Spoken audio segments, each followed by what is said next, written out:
Hi everyone! How nice would it be to decorate a classroom or any other space with some charming bunting flags this fall?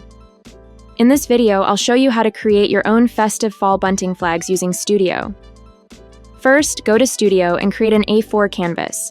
We'll be using this size to ensure each flag prints perfectly on A4 paper. Next, let's make the shape of a flag and give it a warm, autumnal color. Now it's time to add the text. Since we'll print each flag separately, let's add individual text boxes with the letters F, A, L, L. Place them all centered on the flag, one over the other. To make the flags even more festive, let's hide all the letters except for the F and add a fall-themed image. Repeat this process for the other letters.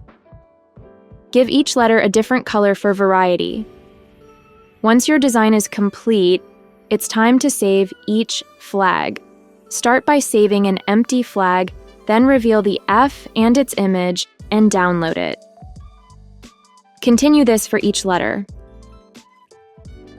And that's it, you're all done.